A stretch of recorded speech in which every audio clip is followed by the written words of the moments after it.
Chapter 1 Ashutosh की पढ़ाई chapter -1 मार्च का महीना है। उसी सुबह घर के छत पर सो रहे आशुतोष के चेहरे पर धूप पड़ने लगी थी। कुछ देर बाद करवट बदल बदल के सो रहा आशुतोष उठकर बैठ गया। उसने देखा उसका दोस्त कुंदन अपने छत पर मैथ के सवाल लगा रहा था। उसे मैथ के सवाल तो आशुतोष को भी हल करने चाहिए, क्योंकि आज 10 का पहला पेपर मैथ का है। लेकिन उससे सवाल बिल्कुल भी समझ नहीं आते हैं। फिर भी पास पड़े मैथ की किताब उठाए और पढ़ने की कोशिश करने लगा।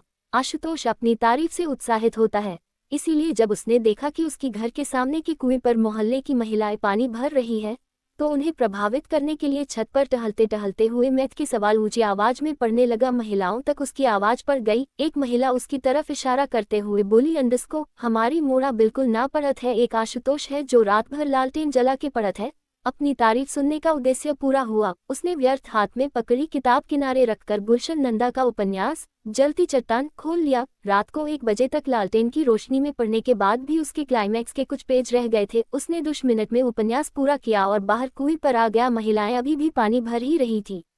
एक बुजुर्ग महिला को कुएं से पानी खींचने में दिक्कत हो रही थी। यह आशुतोष देख उस बुजुर्ग महिला के पास गया और उसकी पानी भरकर खींचने में हेल्प किया। पुरस्कार में उस महिला ने आशीर्वाद दिया। उसने आशीर्वाद में बोला, अंडस्को लल्ला तू फर्स्ट से पास होवेगो। तब तक उसके सहपाठी कुंदन के पिता शर्मा जी आ गए। गांव के स्कूल में क्लास 8 तक मैथ पढ़ाने वाले शर्मा जी आशुतोष और उसकी योग्यता को अच्छे से जानते थे। उसे देखते वो बोल पड़े, अंडस्को पेपर की तैयारी कैसी चल रही आशुतोष?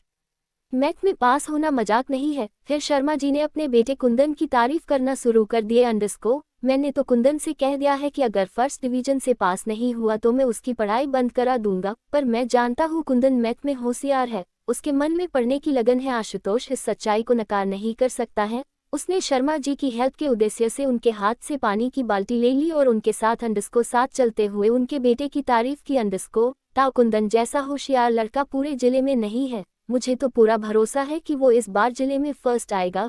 ये कहते हुए आशुतोष की आंखों से पानी निकलने लगे और सामने उसके पिता की छवि आई और फिर अचानक विलीन हो गई। हल्की टीस उदासी के रंग में उसके चेहरे पर दिखाई दी। वाइजेक से दिन की शुरुआत हो चुकी थी। सामान्य सा दिन, नया सिर्फ इस बात में था कि आज गांव के कुछ लड़के लड़कियां 10 का पेपर देने जा रहे थे। आशुतोष जब शर्मा जी को उनके घर छोड़कर वापस आया तो उसकी मां दरवाजे पर 2 महिलाओं के साथ बातचीत कर रही थी। आशुतोष द्वारा बुलाए जाने पर मां ने कह दिया, अंडस्को रुक जा, आती हूँ, पेपर का टाइम हो रहा था। इसीलिए आशुतोष तैयार होकर पेपर के लिए चला गया। बेटे को जाते देख मां डेहरी पर बैठे अंडस्को बैठे चिंतित होकर बोली, अंडस्को रुक जा मोना, चमेली ने रोटी बनाई का, खाली पेट पेपर देवे मत जा। मां ने रोटी बनाने का काम 16 साल की बेटी चमेली को सौंप दिया और खुद को चर्चाओं में बिजी हो गई थी। लेकिन आशुतोष की भूख प्यास आज मर चुकी थी। आशुतोष की मां की चिंता को अनसुना कर दिया और मैथ की गाइड हैंड में लिए बिना कुछ खाए आगे बढ़ गया। ये गांव को जोड़ने वाली सड़क के किनारे बसा था, इसलिए आवागमन की सुविधा की दृष्टि से भाग्यशाली था। हर 12 मिनट में वाइजेक से आने जाने वाली बसें इस गांव से गुजरती थी। सुबह 10 बजे वाइजेस की पुलिया पर सवारियों की भीड़ बढ़ने लगी। आशुतोष पुलिया के पास बने मंदिर में हनुमान जी के मंदिर के सामने जाकर बुदबुदाया, अंडस्को हे हनुमान जी, मैथ में बेड़ा पार लगा देना, अब तो तुम्हारा ही सहारा है। हनुमान जी से मैथ में पास करने की प्रार्थना करके जब वो पुलिया पर आया तो वहाँ कुंदन और उसके पिता शर्मा जी पहले से बस का वेट कर रहे थे। पुलिया पर बैठे लड़कों में से एक ने मुंह में भरी तंबाकू को थूकते हुए पूछा, अंडस्को शर्मा जी क्या कुंदन को नकल कराने जा रहे हैं उसके स्कूल में?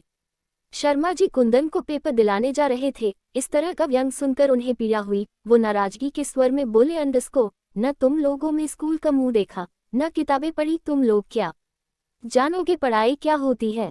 इतना कहकर उन्होंने अपनी नज़र घुमाकर उस दिशा की ओर कर दिया जहां से बस आने वाली थी। लेकिन हार मानना इस गांव में किसी ने नहीं सीखा था। पुलिया पर बैठे लड़के शर्मा जी द्वारा किए गए अपमान से तिलमिला गए। पढ़ के ना केहू थानेदार बनत है, मास्टर बन के स्कूल में गिनती पहाड़े बुलवाएंगे। अंडस्को उनमें से एक लड़के ने सड़क के पार बने स्कूल की तरफ इशारा करते हुए कहा। आशुतोष ने देखा कि माहौल बिगड़ रहा है तो उसने लड़कों से कहा, अंडस्को मास्टर तो बड़ी जॉब है, मेरी लग जाए तो मजा ही आ जावे, पर उसके लिए ये 10 का बोर्ड एग्जाम पास करना जरूरी है। तुम कैसे करोगे आशुतोष?